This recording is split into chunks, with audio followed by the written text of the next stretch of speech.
Неге қазіргі адамдардың көбі өзін үнемі шаршаңқы күйзелісте сезінеді?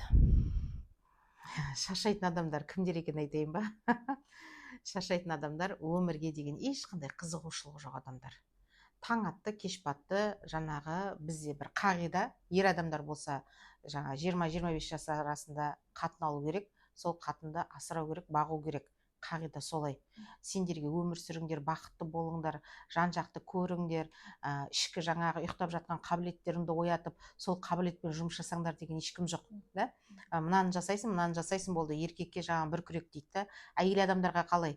Әйтеуір бір байға шығып алсаң, сол үйді жаңағы бақытты қылуың керексің, бала табуың керексің, соның тамағымен, сол үйдің кірімен, тек қана бір үйдің ішіндегі мәселеден шығармай тастаған. Иә? Адамдар қазір армандауды ұмытып қалған. Армансыз адам құссыз қанат дейді да. Егер де сенің арманың жоқ болса, сенің өмір сүруге ешқандай желаниең болмайды.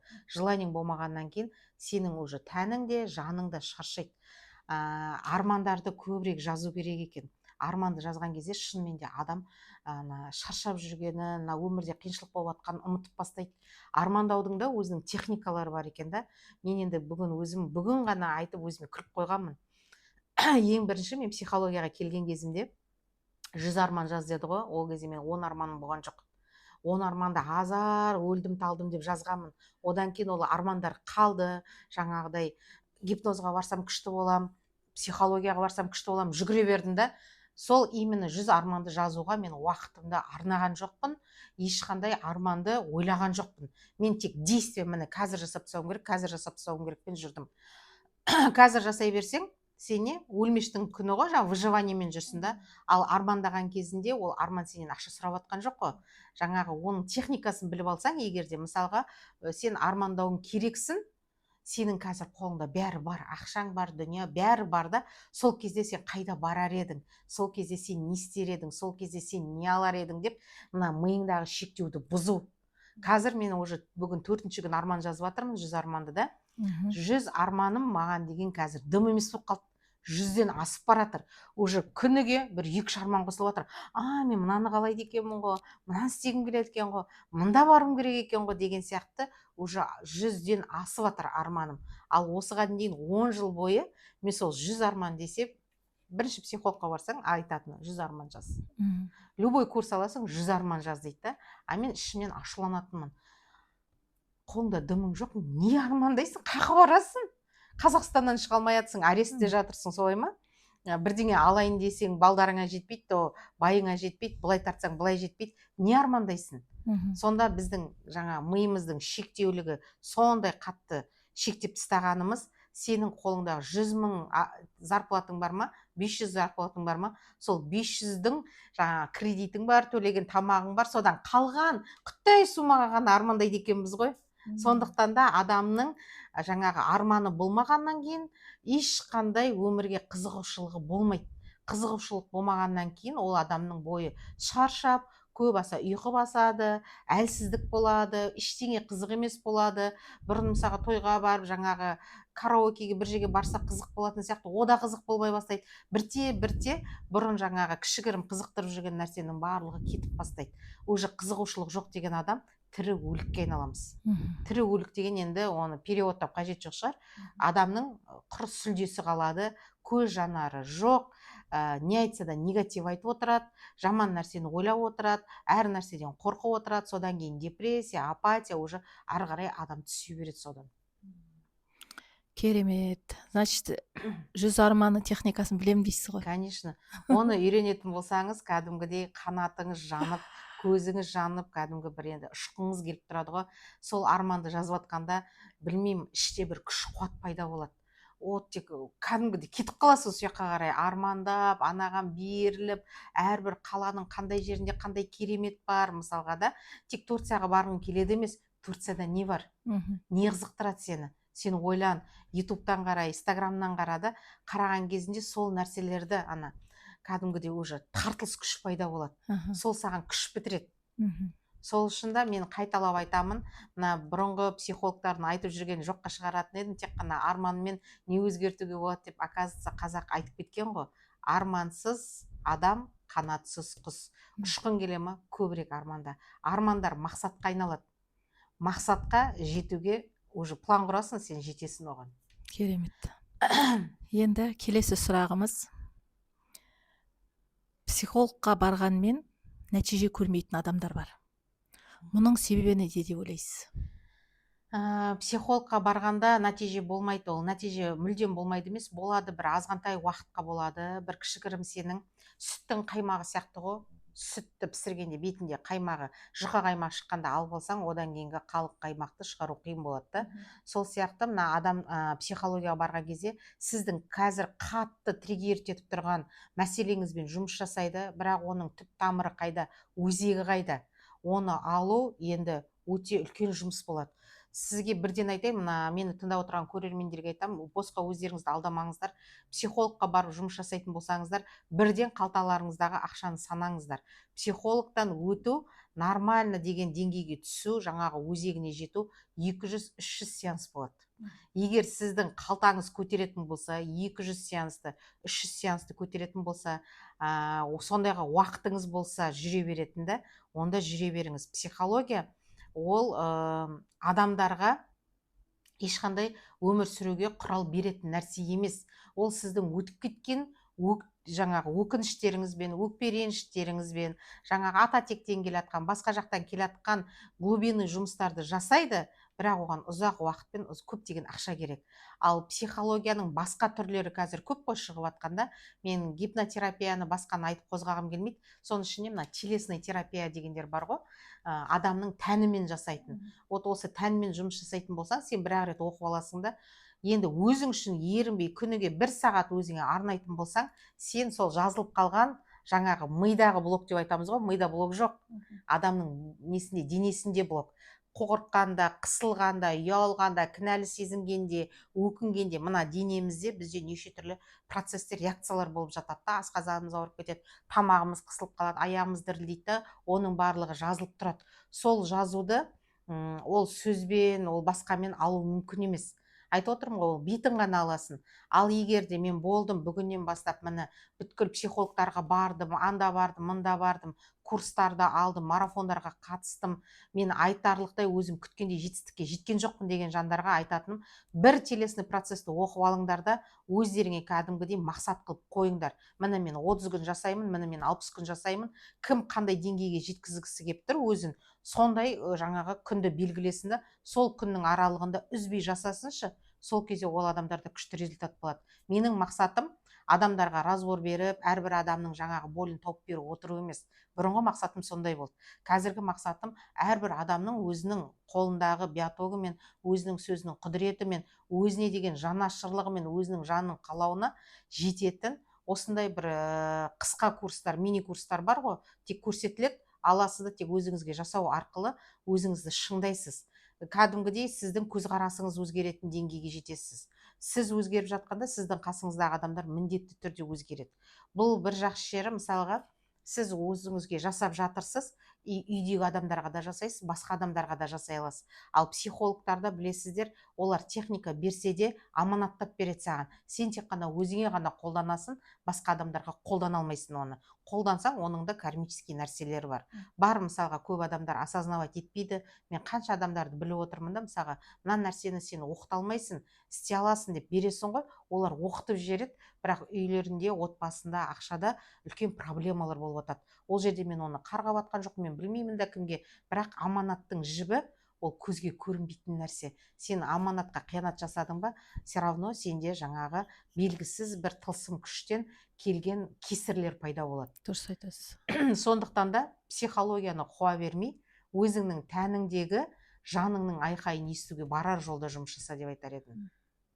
Психология сонда бір доғдырдың алдына барған кезде диагностика жасайды ғой, сол сияқты нәрсе болып тұр ғой, иә? Ал емдеу ол телесный процесті. Өте дұрыс айтып тұрсың. Мысалға, медицинаның да қазір көп жерде жоққа шығарып жатыр. Өйткені медицинада мысалға жүрек ауруына дәрі берсе, ол аяққа әсер етеді, ол миға әсер етеді. Сонда сен тек бір жүрек аурудың дәрісін емес, сен бас аурудың, аяқ аурудың дәрісін бәрін бірге ішуің керексің да. Бөлшектеп қарайды. Ал біздің жанымыз бөлшек емес қой. Біздің жанымыз бір целый нәрсе да. Сол жан ауырып тұр, ол значит тән арқылы беріліп тұр. Не болмаса жаңағы ақша арқылы беріп тұр, отношения арқылы. Оны бөліп қарауға болмайды. сенде қандай проблема болып тұр, значит ол сенің жаныңның айқайы болып жатыр. Оны бөлшектеп, миымды бір бөлек қараймын, тәнімді бір бөлек қараймын, тағы басқаны бір бөлек, жаңағы медитация жасап тынышталамын, аффирмация айтып күшейтемін деген нәрсе жоқ burada. Өйтіп бөлек қарайтын болсаң, сен тағы да қайталап айтам, ұзақ жүресің, кей жерде мысалға адасып та қаласың. Адам жанын біріктіру үшін, бір жанның ортасына түсу үшін бүткіл мына сенің денеңдегі жүріп отырған қуаттап отыру керексің. Ол жерге еш нәрсенің қажеті жоқ. Тек өзіңнің мына қолыңның биотогы қайталап айтудан ерінбеймін, шаршамаймын. Барлық секрет біздің қолымызда. Осы қолды қойып отырып, сен өзіңді емдей аласың, басқа адамдарды емдей аласың. Ол емдеу деген тек қана денсаулыққа қатысты емес қой. Ақша жоқ дейміз да. Ақша қайда жоқ? Біздің басымызда жоқ деп ойлаймыз. Басымызда емес, басың жетіп тұр, сенің ақша табатын бизнесті бәрін көріп тұрсың. Бірақ сенің ішіңде жоқшылықтың программасы, сенің ішіңдегі жаңа аштықтың программасы, көре алмаушылықтың, қызғаныштың барлығы тұр ғой сенде, сен оны жойған жоқсың. Сен қазір кішкене жұмыс жасап жатсаң, көз тиіп кете ма деп те қорқып жатасың, алдына шығуға да қорқасың адамның, артынан қалсаң тағы да жұрттың сөзіне қалам ба. Оның бәрі мына іштегі тұрған қысым сенің ақша табар жолыңда да кедергі бола береді. Значит, ол деген сенің білімсіздігіңнен болып тұрған жоқ қой, сенің жаңағы надандығыңнан болып тұрған жоқ. Ол сенің ішіңдегі жазылып қалған программалардың қысымынан болып тұр. Осы қысымды босату керекпіз. Сол кезде жан тынышталады, жан тынышталғанда қалауын береді саған. Қазір адамдар мысалға бір нәрсені қалаймын деп айтып отырады, миы басқа нәрсені ойлап отырады, ішінде басқа сигнал шығып отырады ғой, Wi-Fi басқа сигнал шығарып отырады. Сондықтан біріге алмай жатыр. Ал психологияда соның бәрін бөлшектеп қараған. Соны біздің телесный терапевттер, энергия практиктер бірге жасап жатыр. Түсінікті. Келесі сұрағымыз, дене неге бізге ауру арқылы белгі береді? Енді жаңағы түсіндіргендей ғой, дене ауырмаса, мысалға енді ең бірінші былай, саған ең бірінші келеді, ең оңай сынақ деп айтамыз, ең оңай проблема, негізі ол проблема емес. Любой нәрсе біздің өсуімізге келіп жатқан нәрсе. Қарыз келді ма саған? Неше миллион қарыз келді? Сенің потенциалың одан жоғары көп табатын мүмкіндігің бар. Бірақ сенің жаңағы түсінбегендіктен, сенің ішкі аштықтарың, жаңағы ішкі эмоцияларымен жұмыс жасамағандықтан сен минусқа жұмыс жасап, қарызға кетіп жатсың. Бірінші солай келеді. Ол қарызбен келген нәрсе өте жеңіл нәрсе. Ақша табу деген негізінде оңайлау нәрсе. Сен оны тыңдамадың, саған берді, мысалы қарызға кіргізді, сен қалай ойлайсың? Жақсы, бәрінде де бар қарыз ғой, болмаса бас аман болса төлеп құтылам дейсің да, оны жылы бетін жауып қоясың. Екінші келеді, саған отношениемен келеді. Отношение деген не? Мысалға ағайын тумаларыңмен қарым-қатынасың бұзылуы мүмкін, жолдасыңмен қарым-қатынасың бұзылуы мүмкін, балдарыңмен қарым-қатынасың бұзылуы мүмкін. Оның ішінде атап айтқанда жолдасың мысалға ақша таппайтын. Маған бүгін көп келіншектер жазып жатыр да, менің не кінәм бар, байымның жұмыс жасамағанына, ақша таппағанына дейді. Ол өзінің бағаламағандығы, өзінің ішкі жаңа состояниесінің мықтылығы екенін өзінің дәлдеп жатқан, ол түсінбегендіктен оның жолдасы жақсы жұмыс таба алмайды. Осындай отношенияда қазір көп ер адамдарды әлсіз қылып тастап жатқан, әйел адамдардың 41 жаны жұмыс жасап жатқан. Бізді үйретті ғой енді, әйел деген 41 жаны бар екен, жаңағы еркегінің басын төрге сүйрейсін деп та, сосын біз не істейміз, күйеуге шығып алғаннан кейін ананың басын қалтамызға салып аламыз, ана еркектің, сөйтеміз де айда соны төрге сүйреміз деп шапқылай береміз. Жалпақ тілмен айтқанда солай. Сен өзіңнің жауапкершілігіңді өміріңе алып жатқан жоқсың. Сен өзің әйел екен, әйел сияқты өзіңді ол деңгейде ашып жатқан жоқсың. Қылықтылықтарыңды көрсете алмай жатырсың, қалауыңды айта алмай жатырсың да, сен бардың да ер адамның мысалға жауапкершілігін алып алдың. Ол білмейді, ол шеше алмайды, ол таба алмайды, ол айта алмайды. Еркектер ойсыз деген нәрсені бізге сіңіріп тастаған. Бәрінен кешірім сұраймын. 90% әйел адамдарда сондай түсінікпен өмір сүріп жатыр. Өйткені бізге сондай қоғам нені берді, ойды берді да, ер адамдар жаңағы ашушаң болады, оларды ашуландырмау керек, оларды көп ойландырмау керек, тек оларды ақша табуға қоя бер дейді. Оның ақша табатын энергиясы жоқ. Себебі сен оның энергиясын ұрлап отырсың да, күнде жаңағы ол үйте алмайды, ол бүйте алмайды, сөйте алмайды деген оймен сен оны төмен түсіріп жатсың. Хорошо, екінші енді сен келді саған проблема, жаңағы отношениемен сен түсінген жоқсың. Енді келеді денсаулықпен соғады ғой. Бірақ денсаулықпен соққанда тоже 100% әйел адамдар денсаулығына қарайды деп айта алмаймын. қазіргі таңда 70-80% әйелдерді қарайтын болсаң, киста, миома, эндометриоз, мысалға по женскому бәрі ауырады. Щитовидка 100% әйелде ауырады. Почка ауырады, асқазан ауырады, тізе 30-дан бастап тіземен бел кетеді. Неге?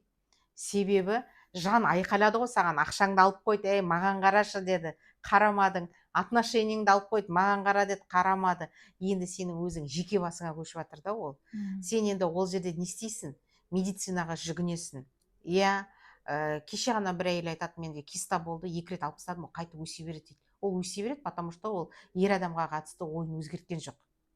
Сол сияқты мына щитовидкаде де қайта операцияға түсіп жатқан адамдар бар. Өмір бақи гормонның дәрісін ішу керек. Солайынан по жизни жасытады оған да. Сол гормонның дәрісін ішіп жүру керек. Неге? Ол барлығы мына мен ішкі өзімнің өзіммен деген шынайылығым жоқ, өзіме деген махаббатым жоқ, өзіме қадірім жоқ та, ешқандай өзімді бағаламай жатырмын. Мен бәрін сырттан іздеп жатырмын. Мені біреу келіп, о, Мөлдір күшті екен деп мақтаса екен. Біреу келіп жаңағы Мөлдірдің арқасы деп айтса екен, Мөлдір молодец, Мөлдір мен сені жақсы көрем деп сондай сөзді мен сырттан іздеп жатырмын. Содан мына дене бізде бұзылып жатыр. Тәнім шаршап жатыр. Кәдімгідей шашылып жатыр да. Любой әйелді қарайтын болсаң, қазір скринингтен бірдеңеден өткізші, букет ауруымен шығады ғой. Неге? Потому что ол әйел адам өзінде жоқ. Өзін жоғалтып алған, өзіне деген ешқандай махаббаты жоқ, өзін сыйламайтын әйел адамдарда сондай проблема болып жатады. Ол еркек адамдарда солай болып жатады. Бірақ енді менің көп аудиториям әйел болғаннан кейін көбісі әйел адамдарға айта берем. Денеде жаңағы бүгін көп нәрсе қозғалды, жаңағы бел туралы қозғалды да. TikTok каналымды қарап қойыңдар деп айтайын ба? Иә, айтпаңыз. TikTok каналымда енді қызу. Күнделікті. Күнде таңертең 10-да TikTok каналында отырам. Жаңа қызу талқы болды. Бәрі белім ауырады, неге ауырады, грыжам бар, протрузиям бар. Неге ауырады? Потому что ақша жоқ. Кредит көбейген сайын белге салмақ түседі. Протрузия, грыжа пайда болады. Менің өзім 30 миллион қарызға кірген кезінде белден жүре алмай қалдым. Мен қонаққа барғанда мынандай стульчиктерге отыра алмаймын. 15-20 минут отырам, шығып кетем да барып андай жерге жатып, белімді жазып аламын да қайтып келіп отырам. Вообще отыра алмаймын, жүре алмаймын, сондай болып қалдым да. Просто так неден болғанын білмеймін, құлаған жоқпын, ештеңе алған жоқпын. Оказывается, ол уақытта жаңа психологияда жоқпын ғой мен. Ақшаға, қарызға кірген кездегі ақшаға қорқынышым екен, белді қысып қалған. Одан мен не істедім?